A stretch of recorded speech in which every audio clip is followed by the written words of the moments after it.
I'm really good today. How are you? I'm great. I've slept well today. Nice, that's amazing. So today we're gonna discuss some important things, and I've heard that you know a lot about care work. Yes, I think it's an important topic to talk about. I think we need to raise awareness about it, especially because, I think care work isn't really appreciated that much in our world. I feel like, you have terms like, oh, stay at home mom or housewife or something, and we don't really appreciate like all the work that goes into a lot of the care work, like raising kids, taking care of like the ill, disabled, elderly people, but also of education, taking care of the children, like raising them. How do you define it? How can we define care work? What is it? Yeah. So I think in general, it's like the things that I just mentioned, just like I said, kind of taking care of people. So it's a lot about the kind of social jobs, like raising kids, which you can kind of differentiate between paid care work and then unpaid care work. So unpaid is just kind of, what people are doing at home, cooking, cleaning. In other parts of the world, maybe also fetching water, getting firewood or fuel. And So it's undervalued care work. yeah, I would say so. Generally, it is. I think one thing that also can be said, especially about unpaid care work, is it's not really accounted for in economic measures. So, for example, you have the GDP, and it takes into account like the services and all the production that's going on in a country, but it doesn't take into account like the care work, the taking care of children, about people in need. So do you think it can be like financed by a spouse or someone who works at the house, or is it supposed to be financed by the government? I think there are like different approaches, but generally, I think international organizations like the International Labor Organization or the United Nations, they generally advocate to have like a national care system. So, for example, universal health care, then child care that is mostly provided by the state, but it can also be provided by the employer or something. But I think, generally we want to achieve that there's kind of a right to care. So, children, there's a space for childcare for every child, or, for every elderly person in need, for sick people in need, or for disabled people in need. So when I think about it, like if I have someone elder that I want to take care of, I don't know how it can be funded because it's my decision and I take full responsibility. It can sometimes be not fair, but I don't know exact solutions. How can I make that work paid? Yeah, well, I think that's also kind of the responsibility of the government to make sure that there is enough spaces for care also for the elderly people. Because I agree with you, like right now it is really expensive, to take care of the elderly. And because it is so expensive, a lot of the times women are the one family members are the ones taking off time. They just start working part-time, or they have to completely stop working to take care of their family members. And most of the time it is women then taking off work, and they're the ones taking care of the family members. Yeah, it's true, but like in Armenia, we don't have many retirement houses even, and our pensions are really, really small. It's like about 100 euros or something, and it doesn't even fund like expenses on food or just healthcare.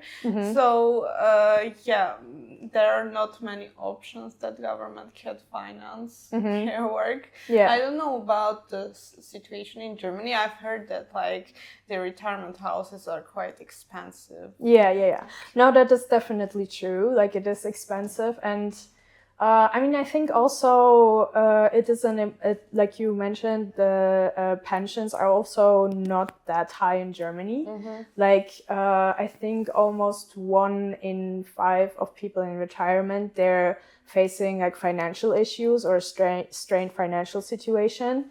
But I think like part of the solution is to make sure that we have like a national healthcare care system that takes care of people. And then also I think it's important to improve just working conditions in general. So for example, in Germany, I don't know what it's like here in Armenia, but in Germany, women generally are more likely to experience poverty in their old age, because, often they're the ones taking off work when, for example, they have children. So then they take care of the children, or if some of the family members get sick, they're the ones taking off work.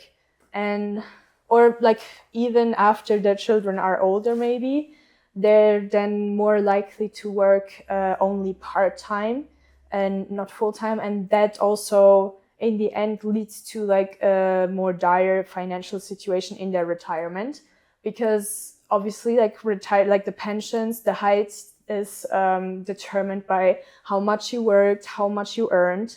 And if you're taking off, you'll get less pension. If you're working part-time, you get less pension.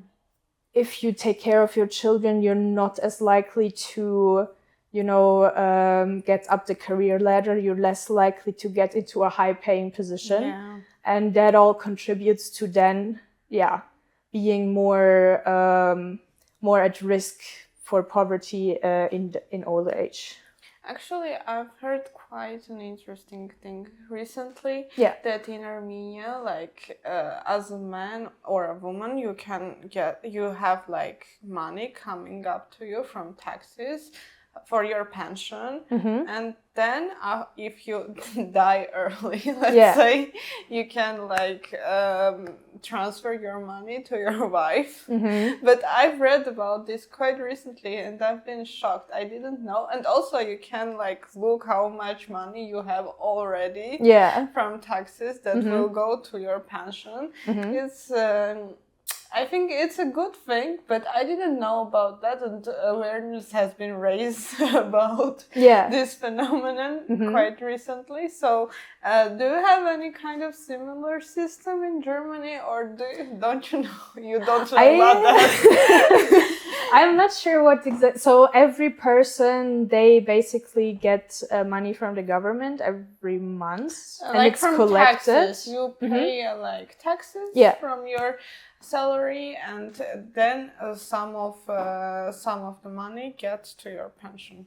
Okay, and I mean, is it the same that basically the younger generation that's currently working, they are the ones paying the pensions for the older people, or is it like you said, just that also, money coming back? But like there's some amount of money that goes to like pensions and stuff for other people, and also for yourself or to healthcare system. But there is also a percentage that goes solely to your bank account for your pension. I don't think I've heard of this happening in Germany. Like generally, I would say the young or the people currently working, the money that they pay into like the pension insurance or retirement insurance, that is the one paying for the current people's retirement.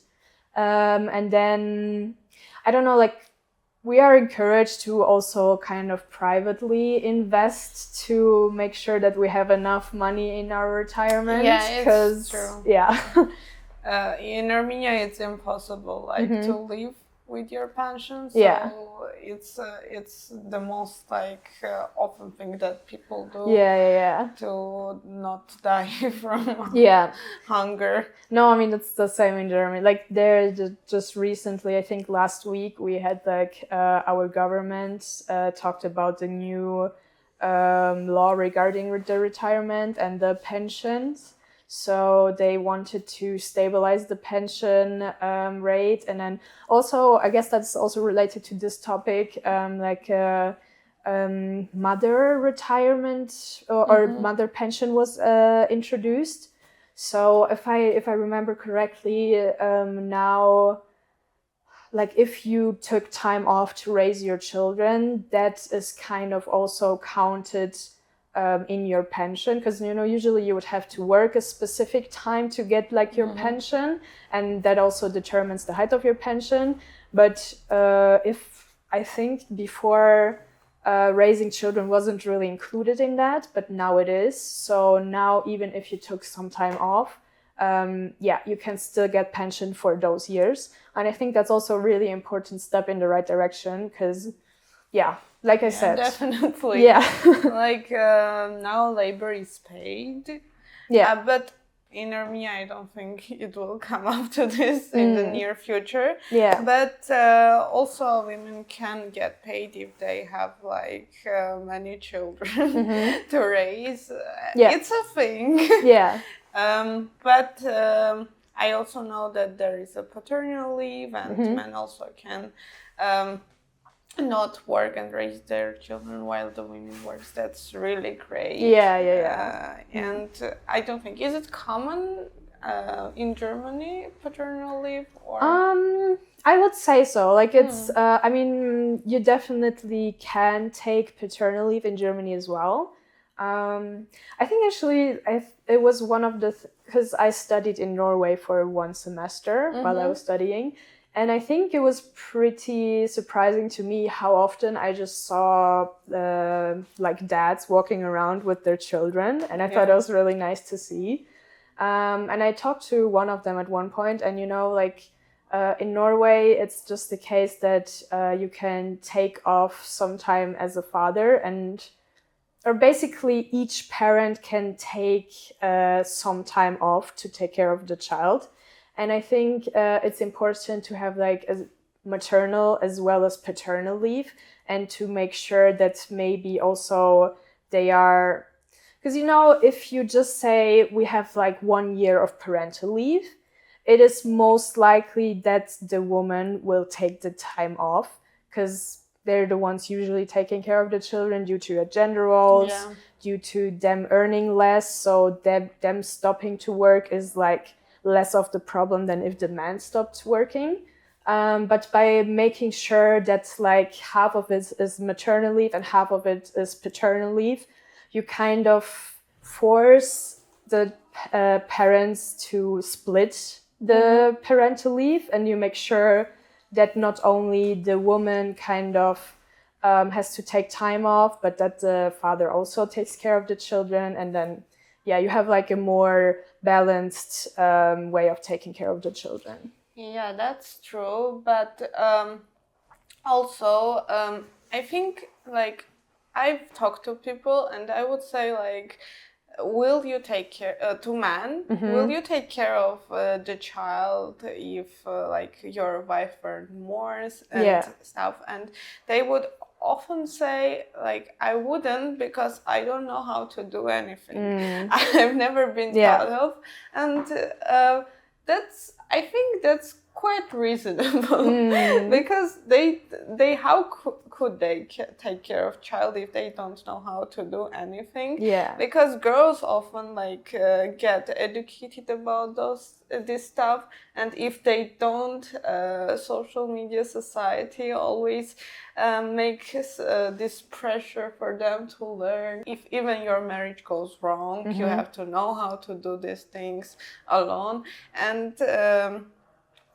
and odds are that you will learn how to take care of child, cook, clean, and stuff. And for men, it's not the same, because they don't have any obligations. If they have a child and they are not like, and they have not like consummated marriage, and so that's the reason they don't know how to do anything. But I think, you know, like it's kind of also a bit the same for mothers. I mean, I agree with you for sure that, you know, we are much more raised to kind of know how to take care of other people. Like we're much more likely to be taught by our mothers or something that maybe sons are.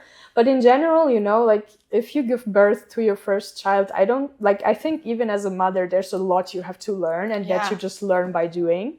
And I think it's the same for like men, you know, like if they were more involved, they would also learn more. It's theory and practice. Yeah, exactly. But they refuse to learn. It's more convenient to say, I don't know. Yeah. But I think that's also why it's important for us to just address the underlying gender roles, you know, because, I don't know, like you said, one part, like at one hand, women are taught this much more than men are. And not just when it comes to raising kids, also just helping in the household. Like, I don't know, I feel like, you know, especially also in my family, I'm half Polish. So every summer when we go to our grandmother, she doesn't have a dishwasher. So someone always has to wash the dishes. And it's just such a memory now that I reflect back on it, you know, it was always the girls who were asked to then wash the dishes after the meal.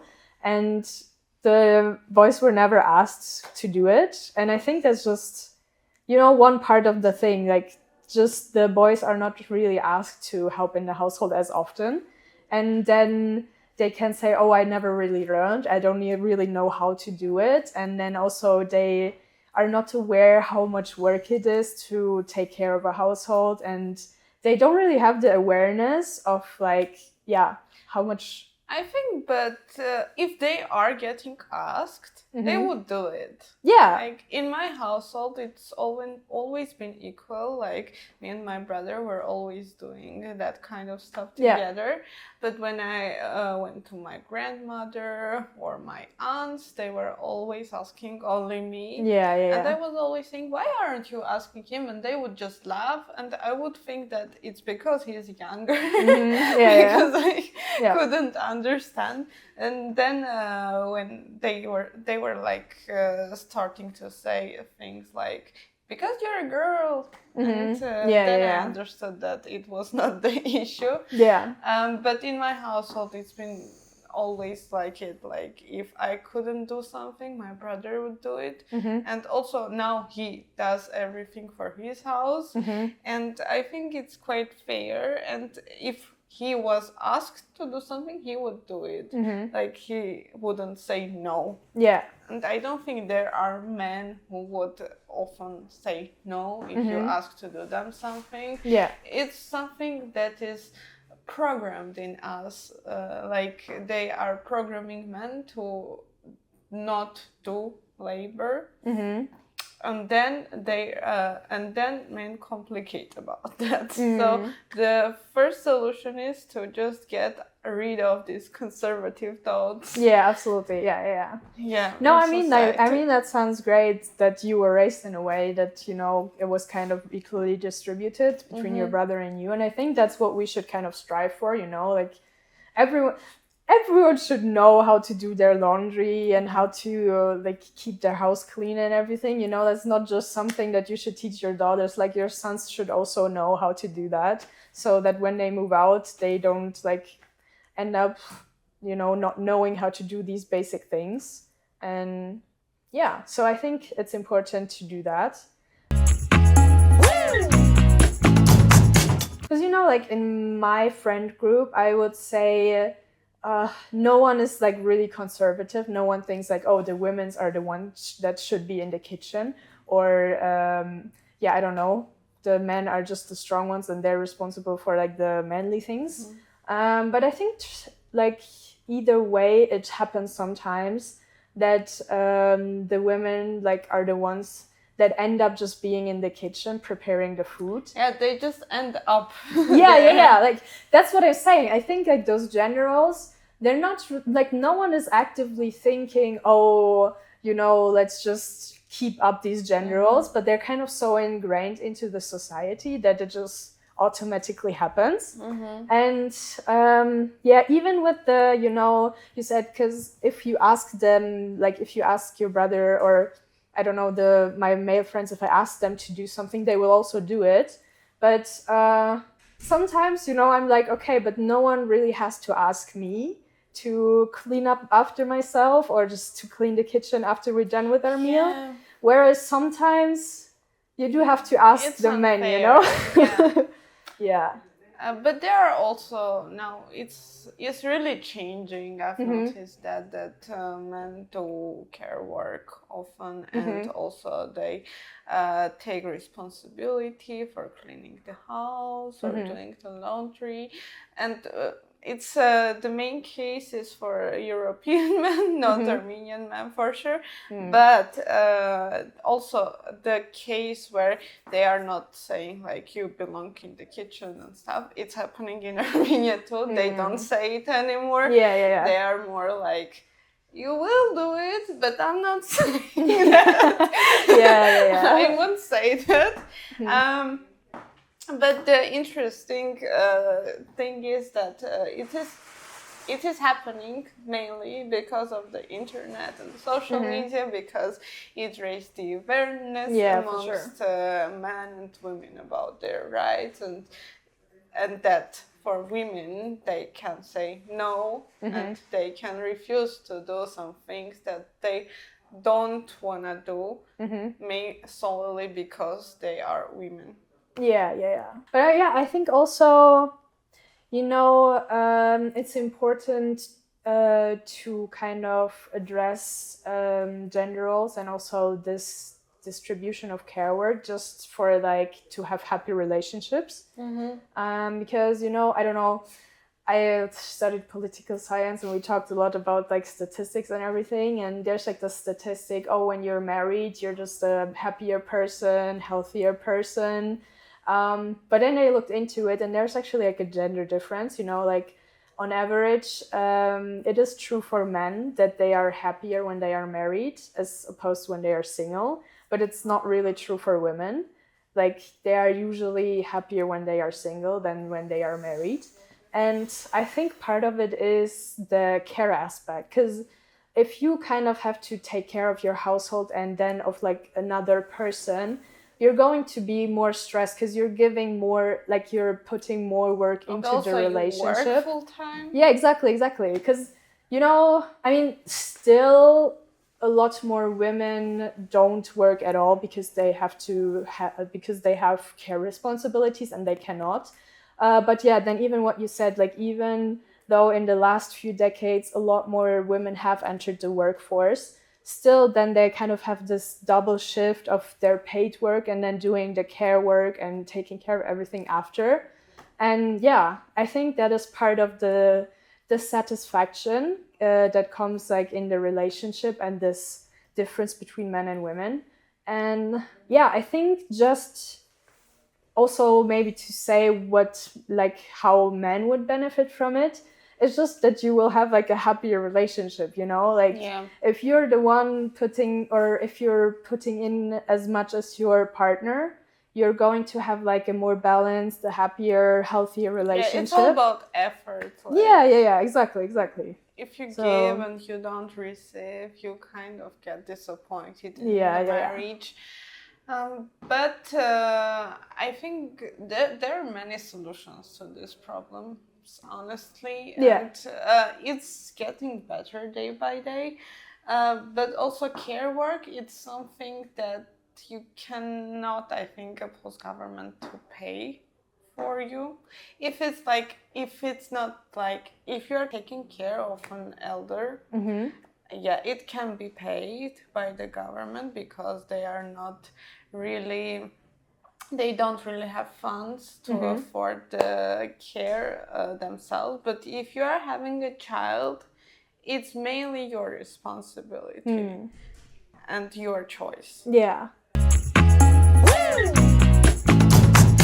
I mean, what would be your solution? Do you have like another idea how that could be addressed? I think that if someone, I think that women should be paid salary while they are having a break from work to take care of the child. They should have their regular salary coming to them every month. Yeah. It's mainly the solution that I think is the most appropriate in this case. Yeah. What do you think? No, I mean, I definitely agree. I just think that, you know, if they are paid, I mean, probably also by the government then, right? Or, I mean, in that case, you can kind of also provide care services by the government. Because, I mean, I agree with you. There should definitely be some parental leave, you know. But I think even after that, if women want to continue working, then there should be services provided by the state that then take care of the children. So I don't know, like one example, maybe we can also talk about the difference between East and West Germany, because because there's a difference. Because I talked about I talked about the risk of poverty in the retirement age. And there's actually also a huge difference between East and West Germany. So generally, the pensions are lower in East Germany just because of the economic situation and just because, you know, the end of the Soviet Union was kind of a big collapse and everything. And it's interesting to see that women are less likely to experience poverty in retirement in East Germany than they are in West Germany, because in West Germany for a long time the women still had to ask their husband if they could work. So until the 1950s, women could not have their own bank accounts without the permission of their husband. And until the 1970s, it was in the German law, in the West German law, that women could only work if it wasn't interfering with their duties as a wife or as a mother. Whereas in East Germany, women had the right from kind of the beginning of the GDR.